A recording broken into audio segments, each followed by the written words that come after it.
Good morning, everyone.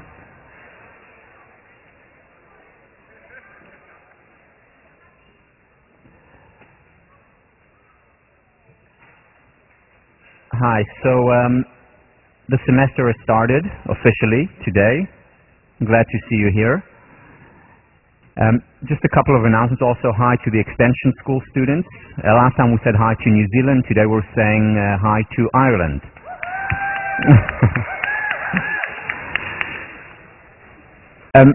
In terms of sectioning for the undergrads and graduate students, here you will get an email from Sean Acor tomorrow, and you will put in your section preference. We are sectioning this weekend, so it will be important that you submit your top preferences. And next week we're starting. So. Last time, if you remember, the question that we asked, the guiding question, was why positive psychology? And I mentioned three reasons why we need it as an independent field, as opposed to just being, well, let's do some studies on happiness, let's do some studies on relationships, as it has always been done. The reason why we need a positive psychology is to shift the pendulum from the 21-to-1 ratio that we have today.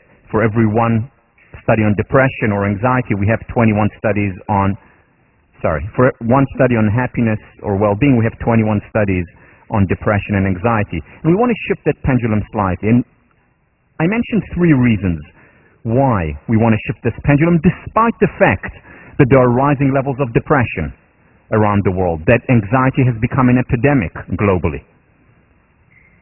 On college campuses in the United States, China, Australia, UK. Despite that fact, I argued that we need to shift that pendulum and do more quote-unquote positive research. Or in other words, research that focuses on what works. And the reason is, the first reason that we gave, and we're just finishing up, is because the questions that we ask, whether it's the research questions that we ask, or the questions that we ask of ourselves or of our partners, matter. And if our only questions, or primarily our questions, are what is not working, what is the problem, why are so many kids failing as a result of their circumstances, if we only ask these questions, we will literally miss an important part of reality. Just like you missed the children on the bus in the exercise. Most of you did. And if we also ask the positive question, then suddenly new possibilities, new quests open up.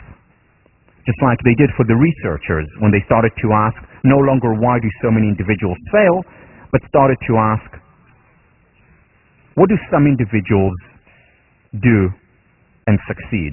Why do some individuals succeed despite the unfavorable circumstances? And then we had the story of Marva Collins, who exemplifies so many of the themes that we'll talk about throughout the course. What Marva Collins did was help her students shift from the passive victim, you're a victim of your circumstances, of your upbringing, neighborhood, country, whatever it is, from a passive victim to an active agent. Yes, it's difficult, it's tough, it's unfair, however, it's your responsibility. No one is coming. It's up to you to make that difference in your life. And she made a difference to thousands of people's lives and continues to do so. In other words, if we look at the case of the Chicago school system where Marva Collins was teaching, the conventional, traditional question was, if you remember, how can we keep these students in school for as long as possible? How can we keep them in school beyond the age of 10 or 12 so that they don't join street gangs, so that they're not hurt by drugs or crime? How can we keep them safe in school? An important question to ask. However, not enough.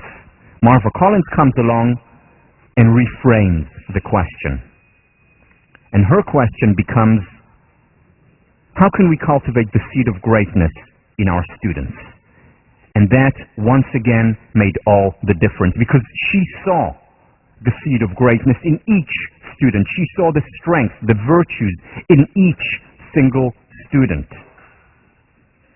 A seed, a strength, a virtue, a competence that other teachers did not see because they did not ask this question. Because they asked, metaphorically speaking, how many geometrical shapes do you see on the screen? And they completely miss the children on the bus. They completely miss the seed of greatness. And when we don't see the seed of greatness, when we don't water it and shed light on it, it withers and dies, which is unfortunately the fate of most human potential. Wherever we go, that is the fate of most human potential, interpersonally in relationships, in most organizations, in most universities, in most individuals. Questions make a difference, which is why it is also important to ask the positive psychology question, which is the salutogenic question. What is the source of health? What is the source of success? What is the source of well-being? So that's the first reason. The second reason, before I go to the second reason, if Marva Collins was here today, here is the question that she would be asking us. How can we cultivate the seed of greatness in ourselves and families, in our communities and organizations, in our nation, and in our world? And when we ask this question, this very important question, suddenly we see possibilities that we didn't see before.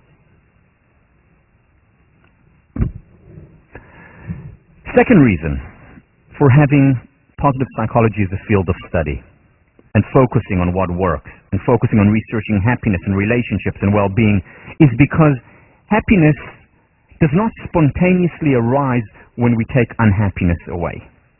Now, happiness and unhappiness, or happiness and neurosis and psychosis and depression, are interconnected, of course. It's very difficult to be happy if we're experiencing severe depression or anxiety. So they're certainly interconnected. However, just getting rid of the anxiety or the depression will not in and of itself make us happy, which is the conventional wisdom today, which is the conventional wisdom of many psychologists, practicing psychologists. Well, let's just get rid of that depression and then everything will be fine. It won't.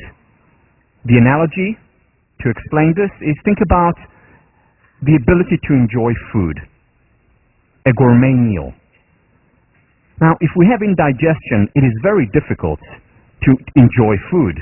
So yes, we first need to get rid of the indigestion. However, that in and of itself does not guarantee us that we enjoy food. We have to go out and eat the gourmet food to enjoy it.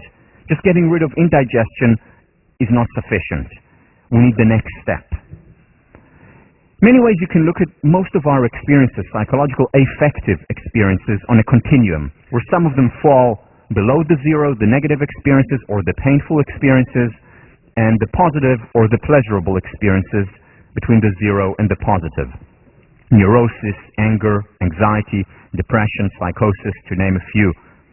On the negative side, the painful side, well-being, satisfaction, joy, excitement, happiness. On the other side, which is the side that positive psychology studies. Again, getting rid of the negative does not guarantee us the positive, which is why already in the 1840s, David Henry Thoreau wrote that most men lead lives of quiet desperation, where it's okay, there's nothing really wrong, but it's just somewhere there. In the words of Pink Floyd, people are comfortably numb. Comfortably numb. Not enough. How can we get beyond that comfortably numb? How can we get beyond that quiet, okay, desperation, to excitement, to joy, to happiness? And in order to do that, we need to cultivate these traits. Once again, they don't spontaneously emerge once the painful experiences go away. And that is why we need a positive psychology. Positive psychology essentially focuses on the health model, salutogenesis. What is the source of health? Physical, psychological, emotional. How do we get people to flourish intellectually, emotionally, psychologically, interpersonally, intrapersonally? How do we get them to thrive? beyond just getting rid of what's not working in their lives. And under that model, we see two extremes on many levels. Here is the first level.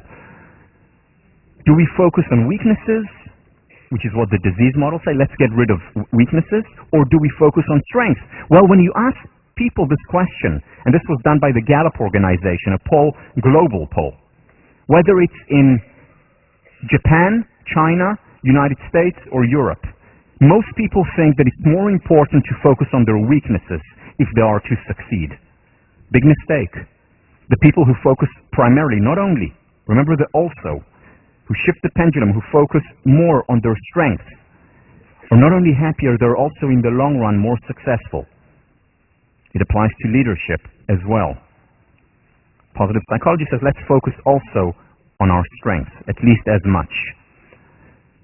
In an organization, as well as on the individual level, are we focused mostly on overcoming deficiencies or building the competencies, what we're good at, and getting better at it? What our natural inclination, individually or organizationally, do we focus on that and then build on that? Again, tied to success as well as well-being, if we're more toward the positive side. How do we live our lives? Running away from painful experiences or actively seeking pleasure? Running away from unhappiness or adhering to the declaration and pursuing happiness?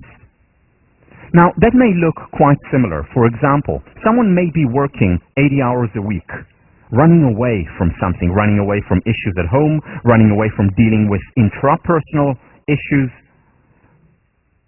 And that may look exactly the same as a person who works 80 hours a week and who is extremely passionate about what she does. May look the same, but from the inside they feel very different. One is the disease model, let's run away from what's not working. The other is the health model, let's pursue my passions, what I love to do. With the disease model, the optimum level is the zero. Let's just be okay. Let's just not hurt. And again, that's important to get rid of hurt. It's important to get rid of depression. But what the health model is saying, that's not enough. Let's go beyond that. Let's go to the excitement, to the fun.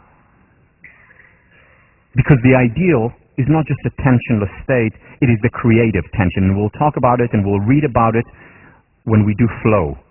Flow is the state where we're excited, where we're engaged in what we're doing, where it's much more than being comfortably numb. In fact, it's being a little bit uncomfortable. It's being outside of our comfort zone. It's being in our stretch zone. Not the panic zone where it hurts, the stretch zone where there is excitement, where there is some nervousness, there is also growth there. So what do you want? Where do you want to go? What do you want to pursue? Do you want to run away from pleasure? Run away from pain? Do you want to run away from unhappiness? Or do you want to pursue happiness and pleasure? Do you want to focus primarily on your deficiencies, your weaknesses, or your strengths? What is the optimum? What is the ideal? Is there a glass ceiling, the zero? Or can it go on and on? More excitement, more enjoyment, more passion. Now there's something threatening about the health model because there is really no limit and there are less prescriptions there, certainly today, than in the disease model. Positive psychology, the field of health psychology, is in its infancy. There's much more research, much more advice out there on how to get rid of depression than on how do I pursue my strengths. But fortunately, and again, this is why positive psychology as a network of scholars applying themselves to these ideas and ideals is so important. Because today, as you'll see throughout the semester, there are so many more tools that we can apply to our lives to go beyond the zero.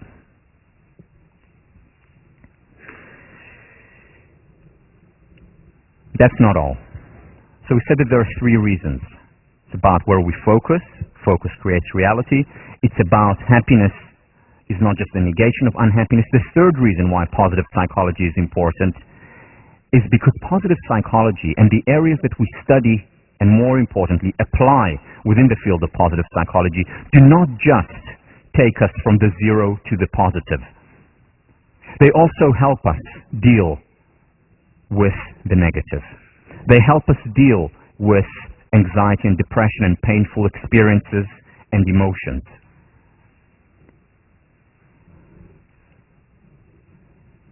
When we cultivate the positive, we're essentially focusing on prevention. Let me explain.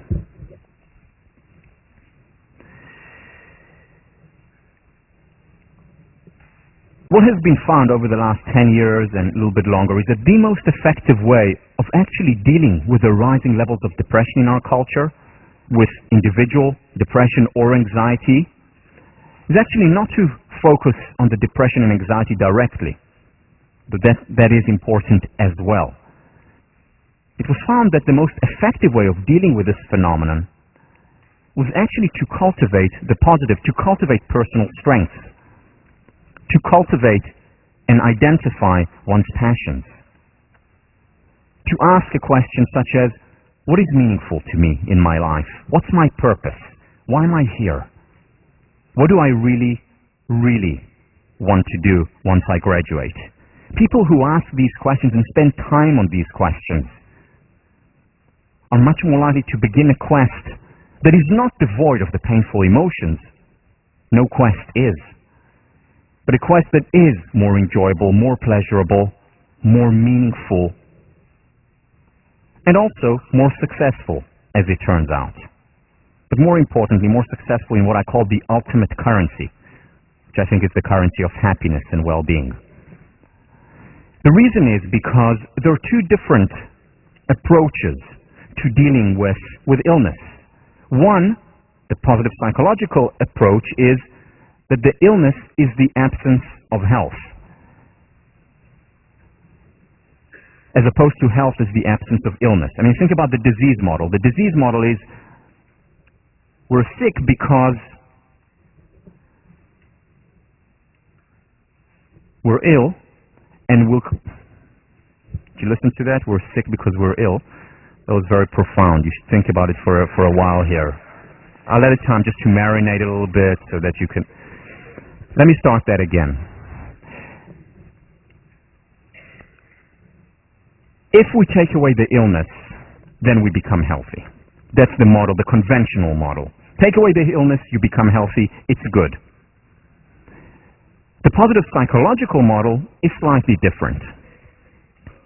It is you're ill because you don't have enough health in your life, because you're not pursuing those things that make you healthy. And what makes you healthy? The things that I spoke about before: pursuing meaning, purpose, cultivating healthy relationships. And when we don't have these things, that's when illness comes in. Now, the difference between the two models, the model of the health model and the disease model, is more than just semantic. Here is Abraham Maslow talking about neurosis.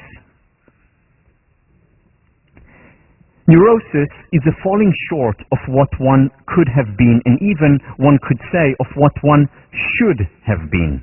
Biologically speaking, that is, if one had grown and developed in an unimpeded way. Human and personal possibilities have been lost. The world has been narrowed, and so has consciousness. Capacities have been inhibited. Let me explain what he means here. What he means is that we're ill because we do not cultivate what we're about enough. We do not become self-actualized. We don't do what we're supposed to do. We diminish ourselves, and that's when we become ill. That's when we're unwell. This is very different from the disease model that says, okay, you're unwell, deal with that illness. What he's saying, no, you're unwell, focus on your health, strengthen your health. Because you're ill because you haven't focused enough on your health. He calls that, and I quote, a failure of personal growth. That's when we experience neurosis. When we don't cultivate ourselves enough, when we don't cultivate our relationships enough, that's when we fail. And what positive psychology is all about is precisely that. Cultivating personal growth. Working on the positive. And when we work on the positive, on what comes on this side of the graph that you saw up there, on the positive side, when we cultivate these things, it also helps us deal much better with the negative when that arises.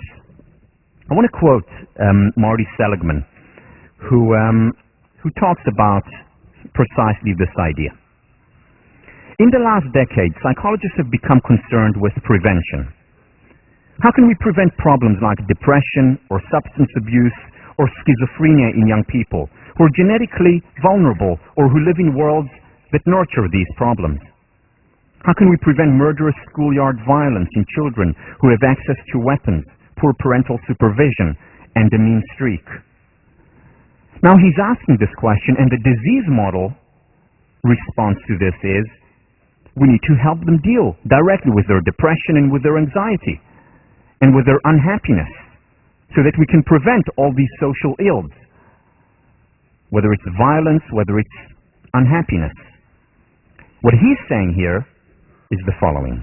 What we have learned over 50 years is that the disease model does not move us closer to the prevention of these serious problems.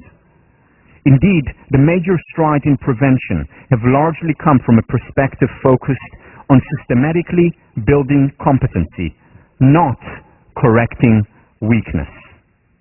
In other words, the health model.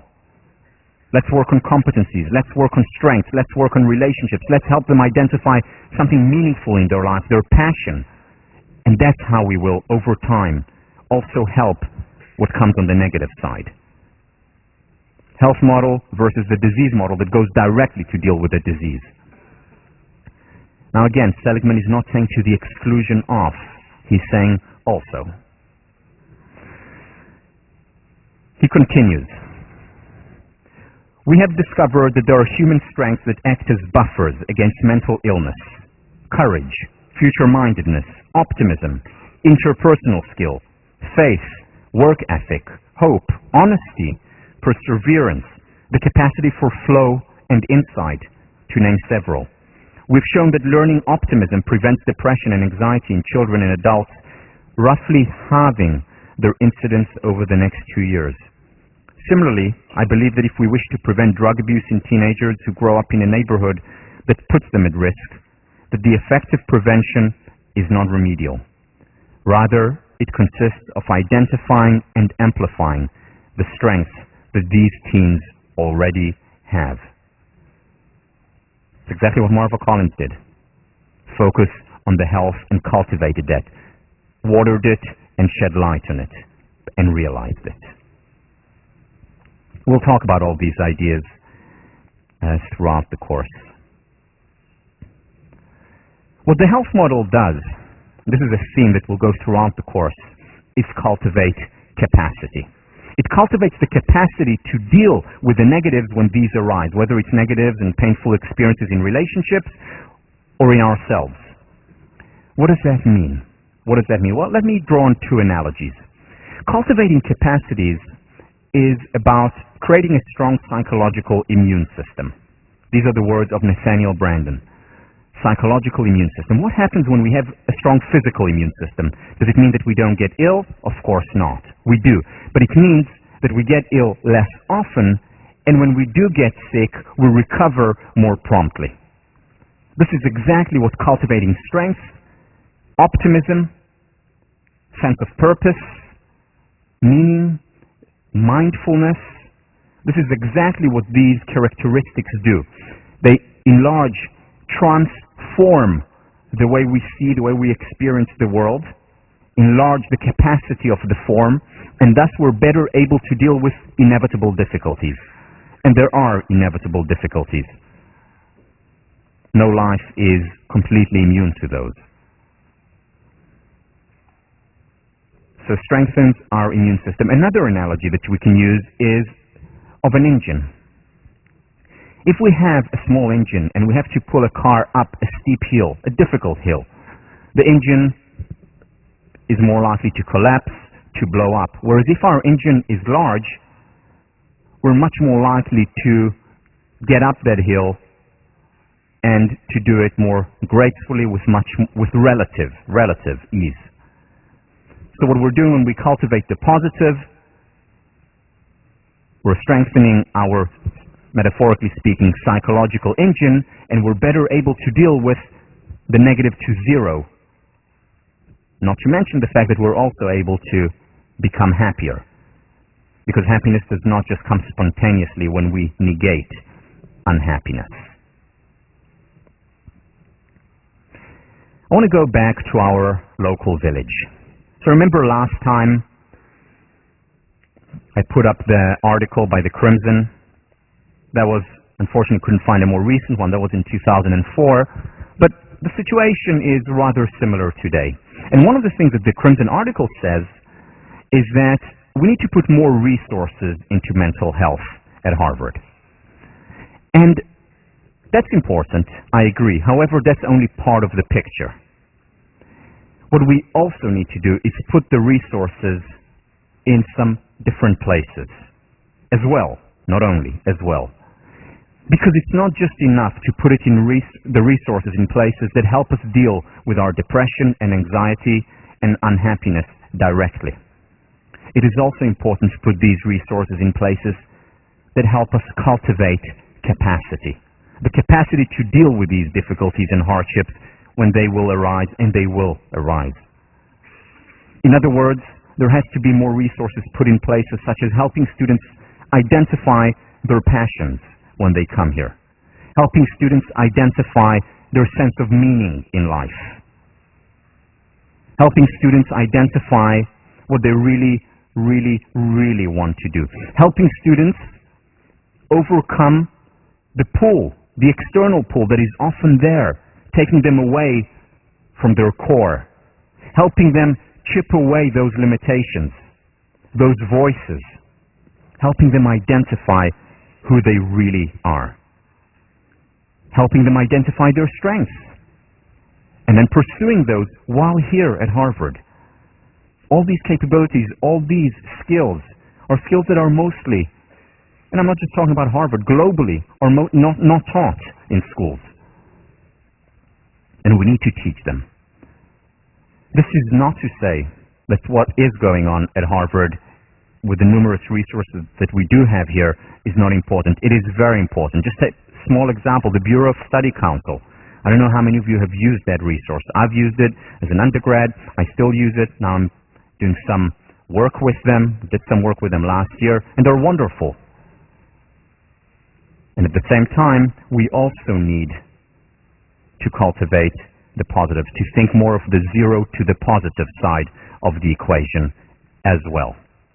And this is what positive psychology does, and I hope this is what 1504 to some extent will help do. To summarize, the message of the positive psychology movement is to remind our field that it has been deformed. Psychology is not just the study of disease, weakness, and damage. It also is the study of strength and virtue. Treatment is not just fixing what is wrong. It is also building what is right. Psychology is not just about illness or health. It is about work, education, insight, love, growth, and play.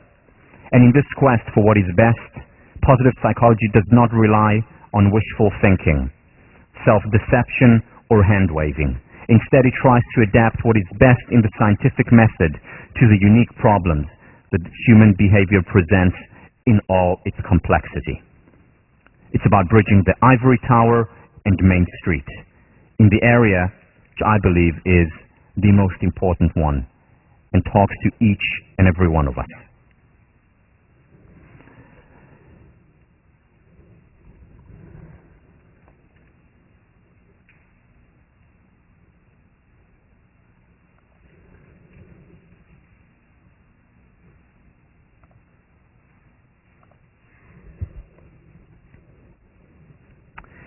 I want to move on now. I want to move on to the next set of lectures, 2 or 2.5 lectures, where I'm going to be talking about the basic premises of this course. As I said earlier, this course is not a survey course of positive psychology. It's very selective. It's about the question of questions. What can help us as individuals? What can help our community become happier? Not happy, happier. So that by the end of this 3-month semester, you're happier than you were before. A year from now, you will be hopefully happier than you were at the end of the semester, and so on and so on. So what are the basic premises? Where am I coming from when I think about these courses? And what I want to do is share with you the 5 basic premises. And these premises are going to be presented as something and essentially its opposite, so that we're clear from the outset where we're coming from, where I'm coming from, where the teaching staff is coming from, and also so that we can build the foundation of the course. Remember I talked, those of you who were here the first time, this course is built like a spiral. Everything is interconnected. What I talked about the first class is connected to what I'm going to talk about today, is going to be connected to lecture 19. So in many ways, the premises, coupled with what we discussed in the first 2 lectures, build the foundation of that spiral, upon which everything else will be built. So here are the 5 basic premises. I'll go through them briefly now and then elaborate on each in the next couple of lectures, interweaving them with studies, research, as well as applications. First, this course, as I mentioned first, is about bridge building.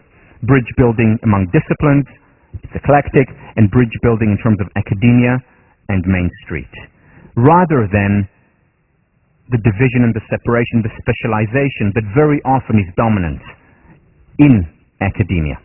This approach of this course, with all its challenges, is the opposite. Once again, I wouldn't be teaching the class if I didn't think change is possible. That there is a lot of research in psychology, a lot of evidence that shows how difficult change is. So I will argue that change is possible, whether it's individual change, organizational change, and we'll start to look at how it's possible. Just at the very basic level of the spiral, we have an entire week just devoted to change, where we'll elaborate on that. Techniques, methods, tools. Third premise, related to the first, internal factors primarily determine happiness. This is what I'm going to argue for, as opposed to happiness is primarily a function of external circumstances. Not saying that external circumstances are not important, that we shouldn't focus also on improving them, bettering them, whether for ourselves, for society at large. However, happiness primarily, not only primarily, is dependent on how we perceive the world, on the form, on our interpretation, on our perception. Human nature must be obeyed versus human nature must be perfected. This, in many ways, captures the conflict that has gone throughout human history, whether you look at politics, whether you look at religion, whether you look at philosophy, as well as today's psychology. How do we look at human nature? Is human nature flawed and therefore needs to be perfected? Or is human nature flawed? Maybe there is something that we don't like about it, but we need to accept it and work with it. I'm going to argue for the latter of what I just said, for the fact that human nature needs to be obeyed with all its flaws, with all its shortcomings, as opposed to attempting to perfect it on a psychological level. We'll get to that next time. Controversial, though very important, foundation of mental health and well-being. And finally, what I'm going to argue for is that happiness is and ought to be the ultimate end, the end which we pursue, and that is also a moral claim, as opposed to happiness just being another secondary pursuit, and that there are pursuits that are higher, more important, more moral than that. Once again, may sound controversial, I'll try and reconcile the dis-ease, the unhappiness that you may experience thinking about that. Again, more on that next time. So let me begin with bridge building. Here I'm going back to what I talked about right at the very beginning of the first lecture, the idea of bridging Ivory Tower and Main Street. There are many people in academia, outside of academia, who divide the world essentially into two. They talk about the real world that is outside, that is dirty, impure, profane, versus academia, which is lofty, idealistic, sacred. Sacred versus the profane. This distinction hurts. Hurts academia and hurts people who are outside of academia. Alfred North Whitehead, the philosopher, the careful shielding of a university from the activities of the world around us is the best way to chill interest and to defeat progress. Celibacy does not suit a university. It must mate itself with action. This is very important for a university. Sheldon White, who was my thesis advisor as an undergraduate here, talked about a second psychology. And he said a second psychology is a psychology that leaves the labs, that draws on research done in the labs, that is important and meaningful, however, doesn't only focus on that. It goes out to the outside world, interacts, gets its hands, its mind dirty, does work outside, and then applies its work, and then learns from the quote-unquote dirty experiences and brings it back to the lab, and so on in an upward spiral. He calls it the importance of a second psychology, which is what Alfred North Whitehead is also talking about. Now, you may be sitting here, and most of you are not going to go into academia. And you're thinking to yourself, okay, fine, so university, academia must mate itself with action. What does it have to do with me? How is this relevant to me? Not only is it relevant to you, it has everything to do with you. And here is why. What the world needs more than anything else is practical idealists.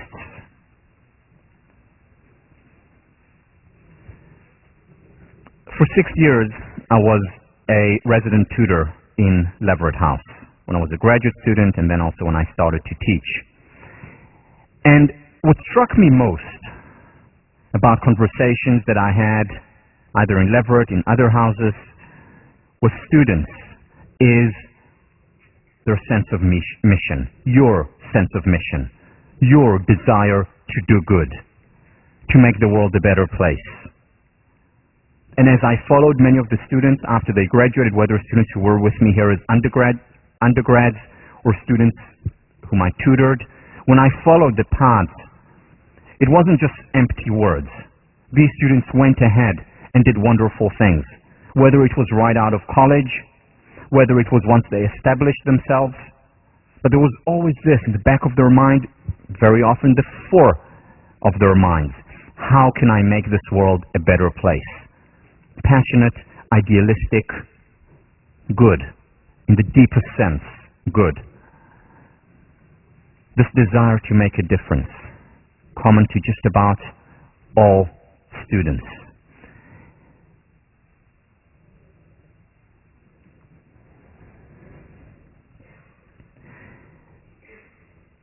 There are many people who talk about this generation as the me generation.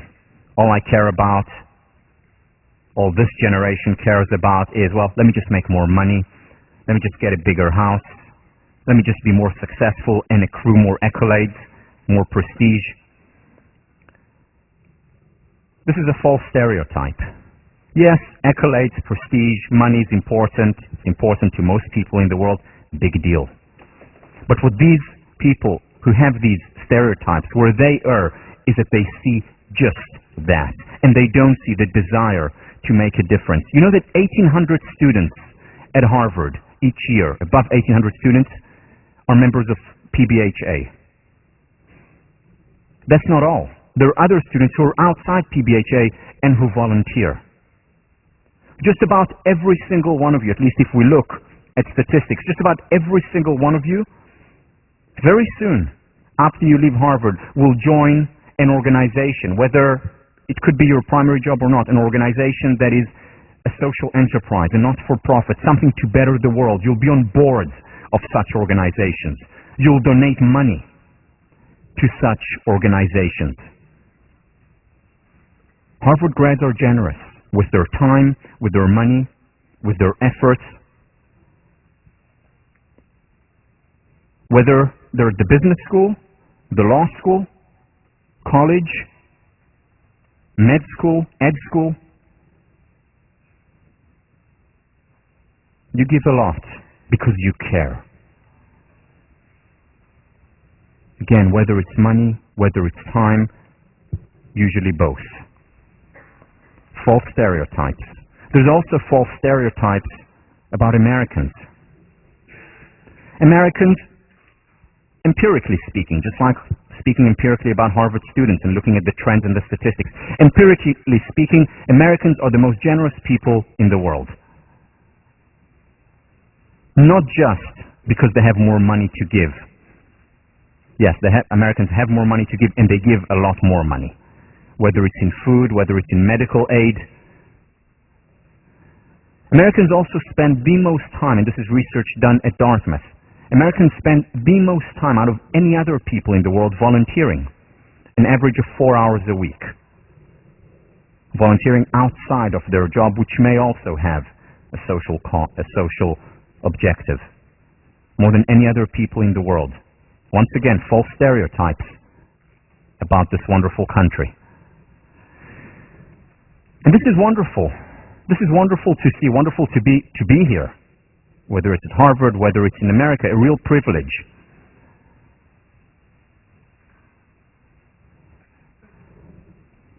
You see, many of you, not far from now, not a long time, you will be in influential positions where you will be able to do a lot of good in a for-profit organization, not-for-profit organization, on the board of your previous school, with your money, with your time. However, and here is the however. I've met many grads who were students with me, or students when I was a tutor, who expressed their frustration to me. Said to me, you know, I had all the good intentions in the world. I have all the good intentions in the world. I want to do good. I've donated my time, my money, but I feel that something is missing. I feel that I've fallen short of my potential to really make a difference. Why? Because goodwill and idealism, while necessary, they're not sufficient. Not enough. Because very often, with very good intentions, we may fall short of what we're capable of doing, or, in some situations, even hurt more than help. And we'll look at some of these studies, hopefully still today, where very good intentions actually hurt more than they help. Psychologists for decades had very good intentions about helping at-risk population. A lot of money, millions and millions of dollars went into that. With very little effect. Why? Because they didn't also ask a question that they needed to ask, which was, in that particular case, the salutogenic question. Why do some individuals succeed despite unfavorable circumstances? There were very good intentions before this question was asked. There was a lot of idealism. It wasn't enough. And very often, some of these interventions engendered the passive victim mentality as opposed to the active agent mentality that Marva Collins instilled, that programs by Karen Rivich and Marty Seligman instill. And this is where psychology can help. You see, because we can take the research and apply it. We can take this research and apply it, which goes back to the point why it's so important to bridge Ivory Tower and Main Street. Most of this research is not applied. So, for example, how many teachers working in the classroom day in and day out know about the Pygmalion effect? The Pygmalion effect that we're going to talk about next week or the week after shows how teachers' expectations are self-fulfilling prophecies. And if we have high expectations, if we see the seed of greatness in the student, that seed of greatness is much more likely to flourish. Whereas if we don't appreciate it, it will depreciate, wither and die.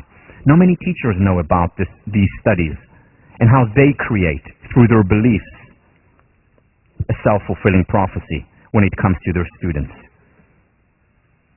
How many teachers know about Marvel Collins? Every teacher in the world, on the first day of teacher training, needs to learn about Marvel Collins and the Pygmalion effect. They don't do that. How about this? Self-esteem. How do you increase self-esteem? If I had to do a poll here, most people guaranteed would say, praise people. Praise people, praise children, it will enhance their self-esteem. Right, partially right, and if it's taken as the whole truth and nothing but the truth, it's detrimental. Because there's a lot of research that shows that when we praise people indiscriminately, we're actually, in the long run, potentially hurting them more than we're helping them. Whether it's their well-being, as well as their success. But the self-esteem movement mostly says, praise people, praise children all the time. And again, that's important. But it's also important to know how to praise. How many people are familiar with the work of the Stanford psychologist Carol Dweck? Well, you're going to be familiar with it in a few weeks. Idealists, many idealists with good intentions are not. And they continue to support or to practice self-esteem as indiscriminate praise, ultimately hurting more than helping. How many psychologists, or how many interventionists with good intentions are familiar with the work of Albert Bandura on self-efficacy and how you cultivate that? Not enough. And very often more harm than good is created. How many psychologists are familiar with this new emerging field of the mind and body? How many know about the studies that show, for example, that yoga practice diminishes significantly, more than any other intervention that they tried, the likelihood of second-time offenders when they practice it in jail? After they are released, they are much less likely to return to jail if they did some yoga there. Strange, but true. How many people know that, and this is connected to my first point, that doing meditation actually literally transforms our brain, making us more susceptible to positive emotions and more resilient in the face of painful emotions? How many people know that 3 times a week, physical exercise, 30 minutes each time, has the same effect as our most powerful psychiatric drugs? 3 times a week for 30 minutes. How many psychologists or psychiatrists prescribe, run 3 times a week and come see me in the morning? Not enough. That's practical idealism coupled together. How about in conflict resolution? The dominant theme of most people with good intentions who want to resolve conflict is, let's get the people together, let's get them to talk, and they and we will live happily ever after. Well, we have research from 1954, those of you who have taken social psych, Muzaffar Sharif, showing that the contact hypothesis, which is just get people to talk to one another, doesn't work. In fact, very often it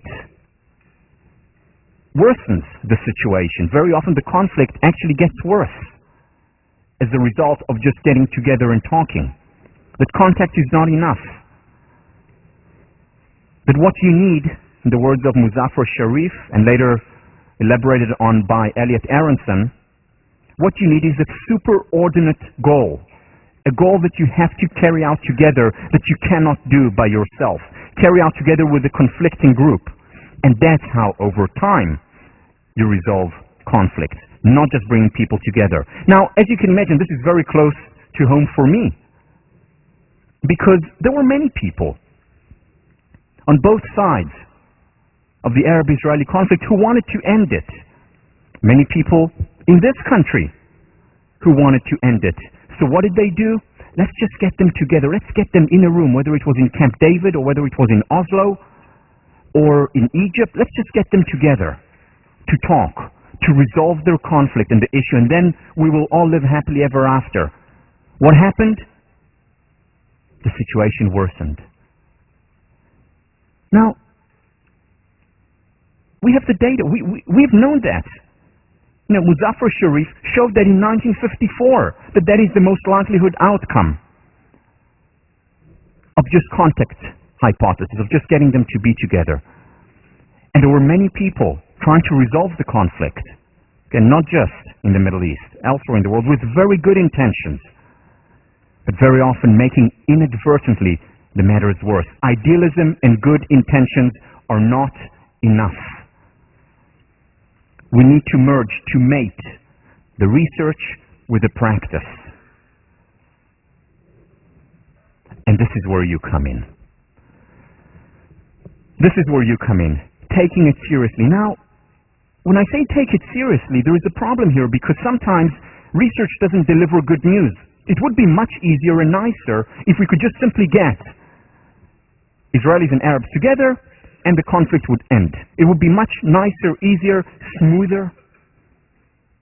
It would be much easier if we could just cultivate children's self-esteem by giving them positive feedback, telling them how wonderful they are. It's easy to do, right? It feels good, they feel good, we feel good, but in the long run it doesn't help if it's only that. Much easier.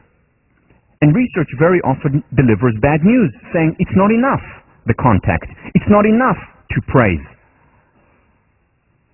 And then people choose, subconsciously, not consciously, subconsciously, to ignore the research and go with their heart.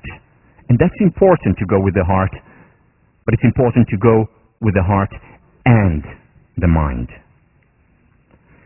Imagine if an aeronautics engineer woke up in the morning and said, the law of gravity thing really makes things difficult for me. It's a pain. Things would be so much easier without the law of gravity. The design would be simpler. And he designs an airplane that ignores the law of gravity. What kind of airplane machine would he or she design? A failure. An aeronautics engineer takes into consideration reality. And reality, there is the law of gravity. We deal with that. Similarly, what research shows us is reality, what's out there, what's working and what's not working. And we need to conform to it, take it into consideration. And it's up to you to take responsibility for that, to bridge the ivory tower and Main Street. You who are being exposed in 32 classes throughout your Harvard career to the most rigorous thinking on different topics, have to take it and apply it. Whether it's in psychology, whether it's in economics, obviously in engineering or computer science, where it's done much more readily than in the social sciences and the humanities. It's important to take responsibility because no one else is going to do it for you. No one is coming.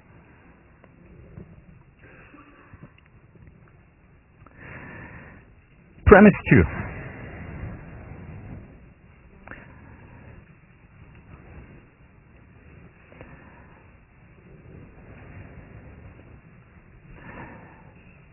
To be a practical idealist, the foundation of it has to be the belief that change is possible. Because if change was not possible on the individual level, on the societal level, why am I doing what I'm doing? Why would I spend time? Let me just be a hedonist and try and enjoy my life as much as possible. Now, for many of you, when you look at this, you may say, well, okay, yeah, change is possible, I believe that, and why do we need to have it as a basic premise of the course, as opposed to the change is elusive? Well, in the context of a psychology course, it's anything but trivial that change is possible. Let me share with you one study to illustrate what I mean. The Minnesota twin study, one of the most famous studies in the field of psychology, was done by Lycan and Tellegen, two prominent psychologists. And what they did was they wanted to understand how much do genes matter? How much is it about nature versus nurture? So how do you test that? You look at identical twins, monozygotic twins who share the same genetic profile. And you look at those who are reared apart. Because if they're reared with the same parents, one could argue, well, they came out very similar because same environment, they look the same, they go to the same schools, same parents, and so on. But what if you're able to find identical twins who were separated at birth and reared in radically different environments? Well, you could. And they found a significant number of those reared sometimes on different continents. And they studied them.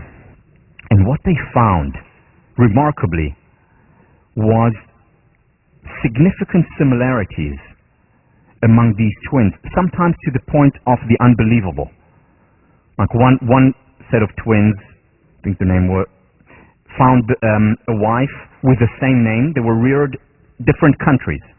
Didn't know about each other until the age of 37. Married similar wives, enjoyed drinking the same beer, called their children by the same names. I mean, there were some mind-boggling similarities. Again, this was an exception, but there were quite a few of those exceptions. But more interesting for psychologists was that their personality was incredibly similar. And very interesting for positive psychologists, those concerned with well-being and happiness, their well-being and happiness levels were incredibly similar, even if they were raised in radically different environments.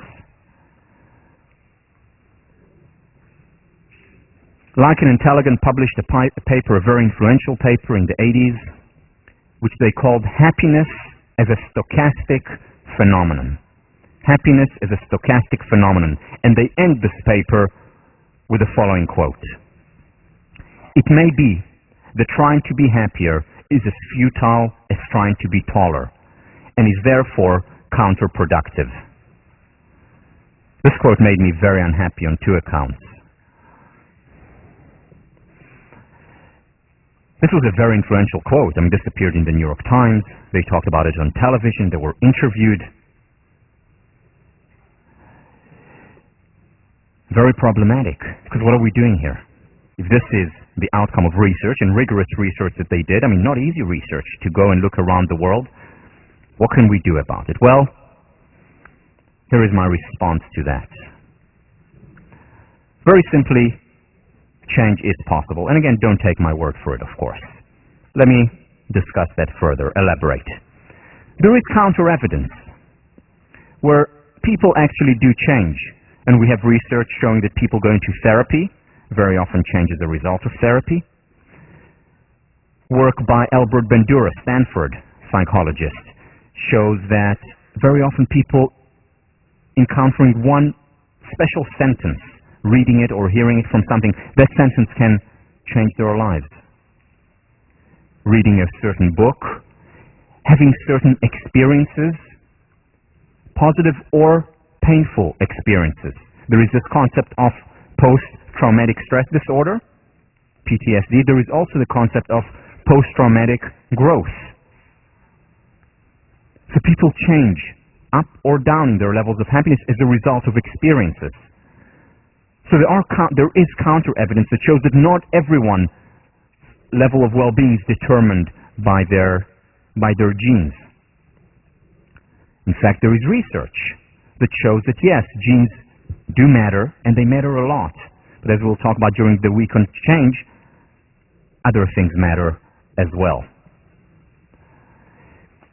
And the error that Lycan and Tellegen and many others make when they generalize and say change is not possible is what I call the error of the average. Yes, on average, when you looked at this group of 40 or 50 twins reared apart, when you look at the average, they're just about the same.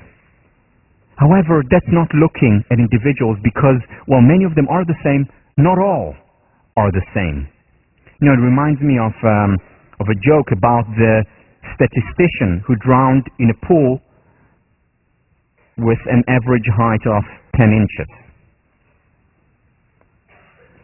Drowned in a pool with an average height of 10 inches. You see, you cannot tell the height, or the depth rather, of a pool based on the average. Because that pool may be average of 10 inches, but it may have places that are 20 feet deep, if it's a large pool. The same when you look at the average of individuals and twins.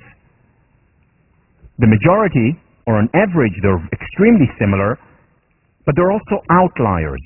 And very often it's the outliers, the differences, that are the most interesting, because they stretch not just our imagination, they stretch our ability to understand when and where change is possible.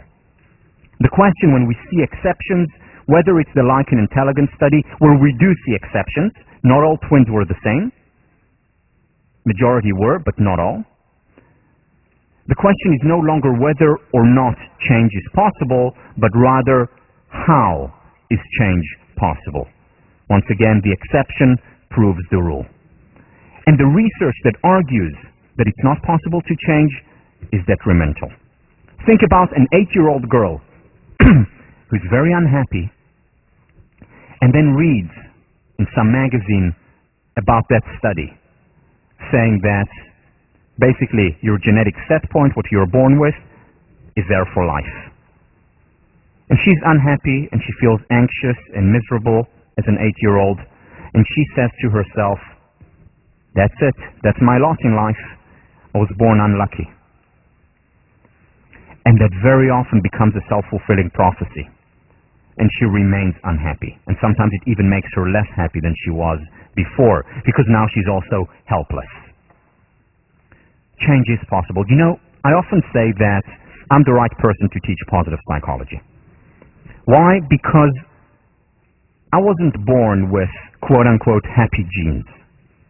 I was born with, genetically speaking, with relatively high levels of anxiety, inclination toward rumination, over-examination. We'll talk about that later in the course.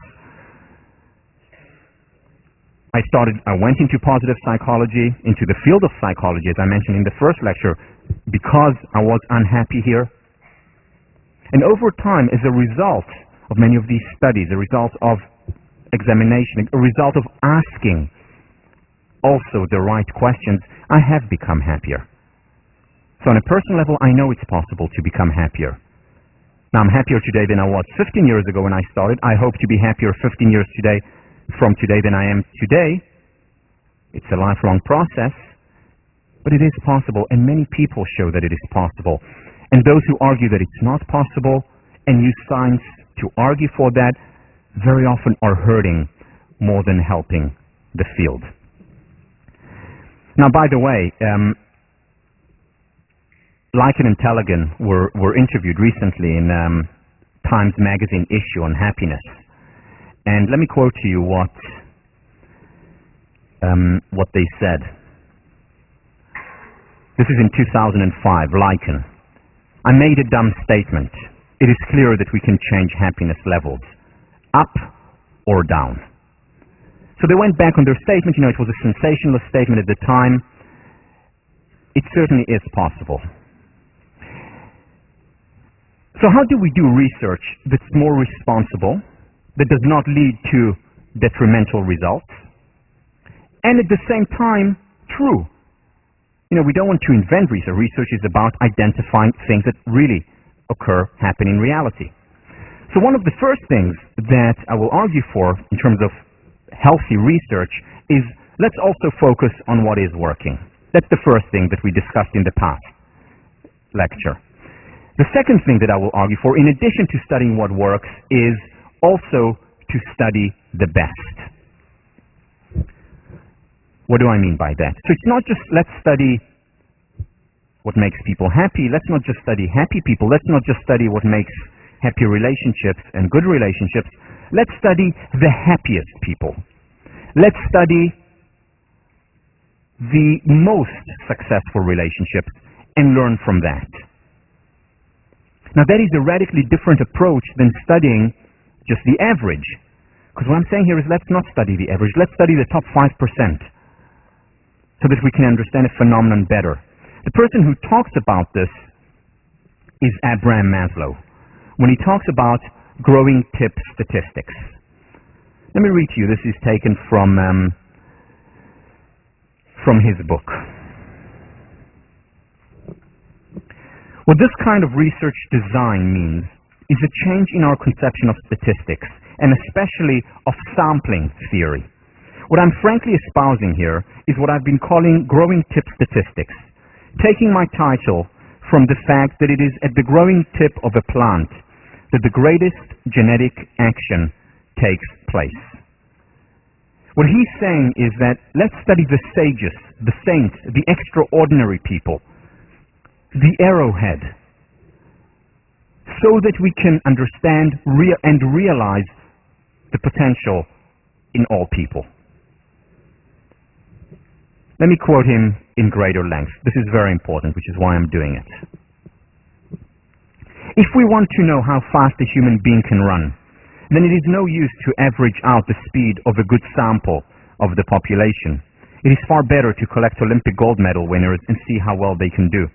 If we want to know the possibilities for spiritual growth, value growth, or moral development in human beings, then I maintain that we can learn most by studying our most moral, ethical, and saintly people.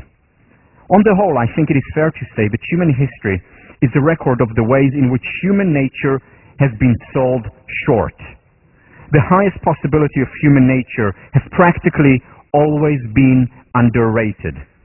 Certainly it seems more and more clear that what we call normal in psychology is really a psychopathology of the average, so undramatic and so widely spread that we don't even notice it ordinarily. Do you see the implications of what he's saying here? Essentially what he's saying is, let's not just study why do most individuals fail. Let's also study why do some, not many, but why do some individuals succeed despite the circumstances. Let's not study just the average that says that people can't really change.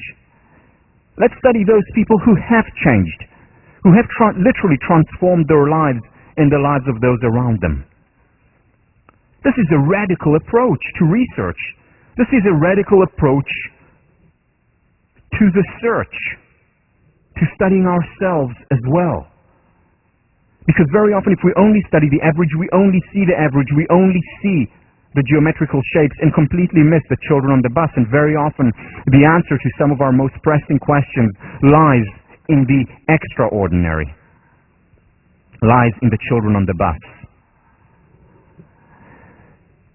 Now, does anyone other than me, because I admit I fall into this category, but anyone other than me feel a little bit of dis-ease when I talk about this? Seriously, a little bit of dis-ease when I talk about let's focus on and study the best, the saints, the sages, the extraordinary. I feel dis-ease. I'm sure some of you feel that too. Because after all, isn't that elitist?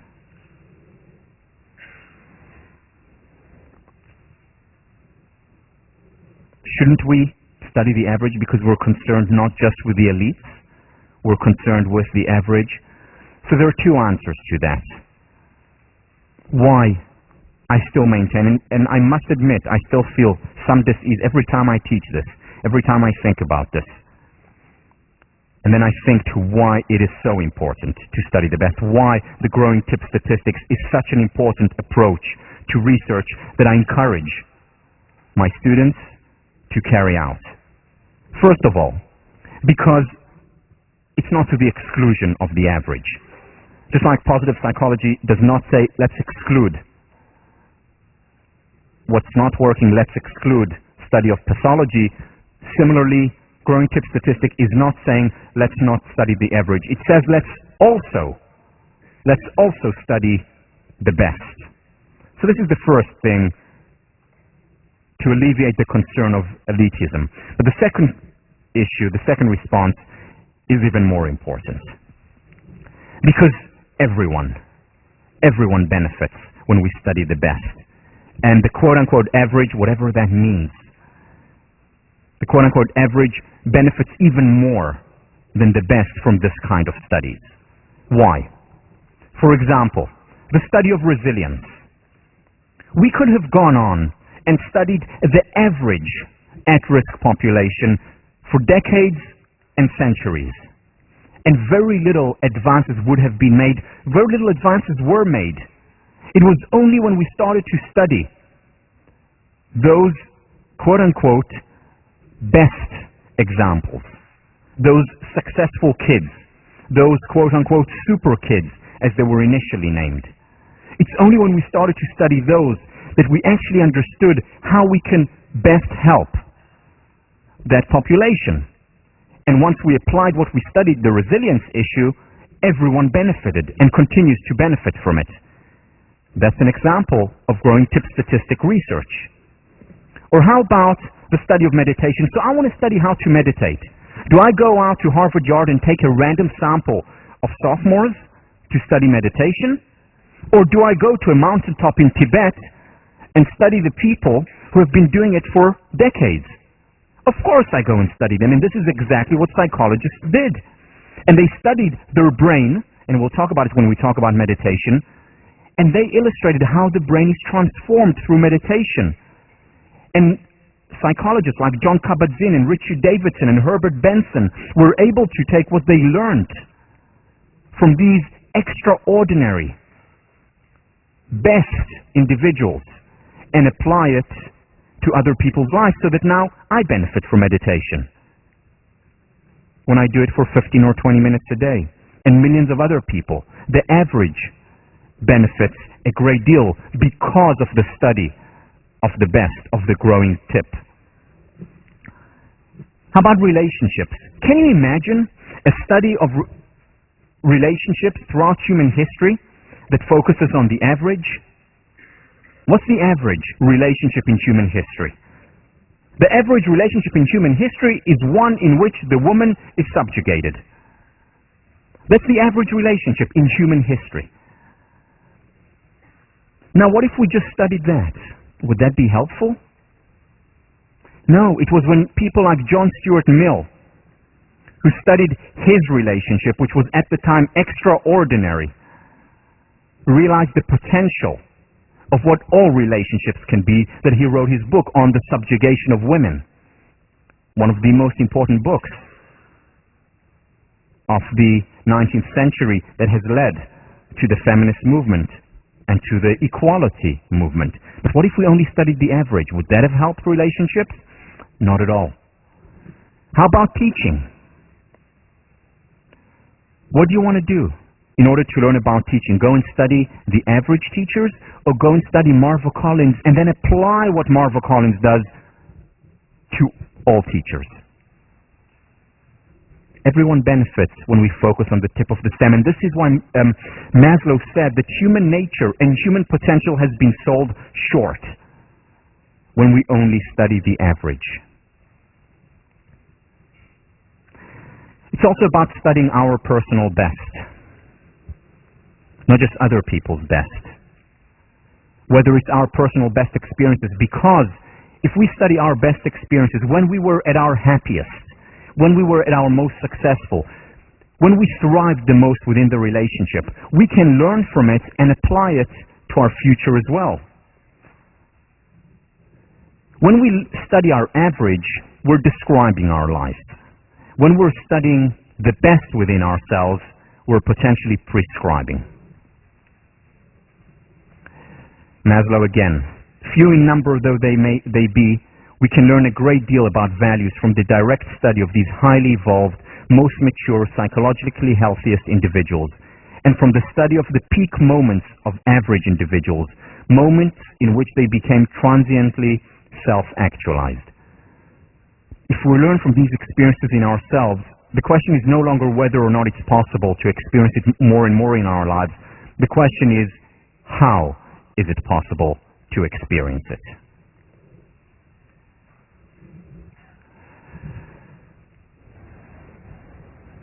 All right. So we talked about changing ourselves, how it's possible, the growing tip statistic, which is the second significant idea within research in positive psychology. The first significant idea is let's study what works. The second significant idea is let's study what works best. But this is about individual change. How about societal change? I want to share with you an end today with a study. One of the most famous studies in the field called the Cambridge-Somerville Youth Study. This was a study that was run starting in the 1930s right here between Harvard, MIT, where the best minds, psychological minds, philosophical minds, psychiatrists, got together and said, let's create the Rolls-Royce. I don't even know if there was a Rolls-Royce then, but the best intervention program that we can think of. There was no limit in terms of how much money was put into it. As much as they needed, they got. And they chose 250 kids from an at-risk population. And the intervention was not a quick fix, overnight change, weekend seminar, 5-year intervention. And here is what they got. Twice a month, caseworkers visited them, helped them deal with conflicts in the family, helped them deal with issues in their lives. Half of them had academic tutoring, those who needed it. Got help, academic help. Psychiatric attention, all those who needed it, they were there. No limits on how much you needed. Whatever you needed, you got from the best minds in the field. They joined the Boy Scouts, YMCA, other youth movements, benefited a great deal, supposedly, from these experiences. They got everything. This would be a dream treatment, not just in the 1930s, today as well. This is what psychologists dream about at night. Just to introduce this. And then, measuring outcomes was as serious as the program itself. There was a random assignment. There were 250 kids who got nothing, who were also studied. Just like the kids who got the 5-year intervention were studied. 250 kids in the control group. 40 years follow-up. So this was not just about change today, tomorrow for the 5 years. They followed them through much of their lives. This was serious study. This was serious intervention. And the results were shocking. Even though all those who participated in the study, whether it was the mental health workers, whether it was the philosophers and the psychologists and the professors and the psychiatrists, praised the program as the best, as highly effective. When they looked at the raw, objective data, the results were shocking. Juvenile offenses, control group versus intervention group, no difference. Over a third had official records, and 20% more had unofficial records for misdemeanors. No difference in juvenile offenses. Adult offenses later on in their lives. Again, no difference. Over 20% offenses, whether against property or against person. In both groups, the 250 here versus the 250 here, which is a significant sample size. No difference whatsoever. Other measures, physical health and mental health, no difference whatsoever. But finally, there was a significant difference on alcoholism, the number of people who became alcoholic later on in life, as well as job status. How many people were able to get into what they termed the white-collar jobs? So at least there are results there. At least they found statistically significant results when it came to that. That's good, right?